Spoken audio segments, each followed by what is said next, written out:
Okay, time for another quick repair. Got a renter called, said their back burner is not working. And it's almost Thanksgiving, so I gotta try to get this fixed for them. So I noticed, because a lot of times when this happens, a lot of times it's just in the connection. They don't make a good connection. Check that, that's fine. Sometimes you'll find the wires will get burned off. In fact, that's already happened in the past. You can see where the wire nuts have already been put on here. So that's sometimes that takes place, but this time it's something a little bit different because you notice I got my voltmeter hooked up to it. Remember, this is 220 volts, but I'm only getting 25 volts, so it's not near enough to get us any heat. So I took the back of it off, and if you notice, this is the one I'm dealing with right here, and you can just tell it looks different. See how it's all burnt on the back, and watch my fingers so I don't get zapped in this area right here. So it's all burnt. Compared to the one next to it, it's all nice and shiny. So I believe that's the culprit. And I've already got me a spare one right here ready to go. Got a whole pile here where I dissected the stove a while back. I always keep that kind of stuff because you never know when you're going to need one. So I'm going to put this in here. It's a good used one. And I'll see if we can't get her stove ready for Thanksgiving. I want to point this out to you. These things actually, they're called an infinite control switch. But there are different ones. You got the large burners, the small burners.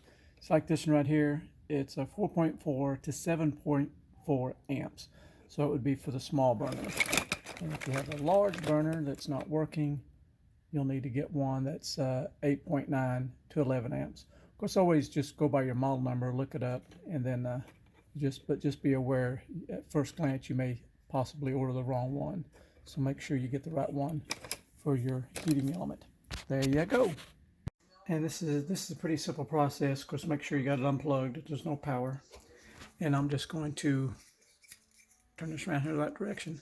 I'm going to unplug each wire individually and plug this up as I go. And then I'll turn it back on and make sure we have 220 volts. Let's see if that works. Okay, so before I mount everything up, I've got everything wired, got the new one plugged up, got it turned on. I just plugged up the power, and now you can see we have 247 volts. So now we should be good to go. So I'll button it up and plug it up to the heating element, and we'll see if it gets hot, and we'll be ready to cook. And you can see how easy these are to change. You're just two little Phillips screws. Take that loose. There we go. Remember, the power is off. Pull the old one out, throw it away. Put this one in place. Put the two screws back on and that knob, and we'll be ready for a test run. Well, imagine that. It works. You see all the smoke coming off of it because it hadn't been on for a while. Burning the grease off of it. But it is nice and hot. So this oven is fixed.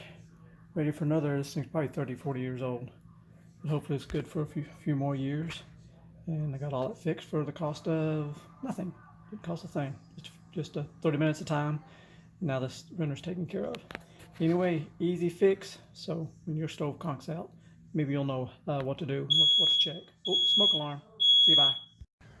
Okay, this could be a simple fix for you. If you ever have a situation where your oven or your stove is just barely getting warm, so you turn the elements on, you put your hand, it just barely gets warm, not enough to do any cooking with.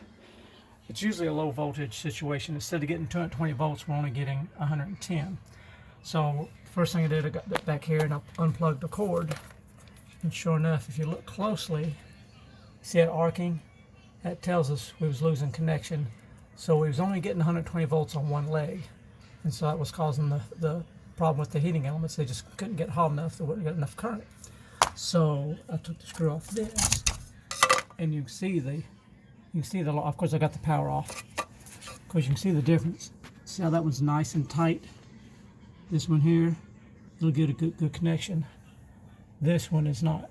So all we gotta do, come in here, give it a squeeze. Let me get two hands on this.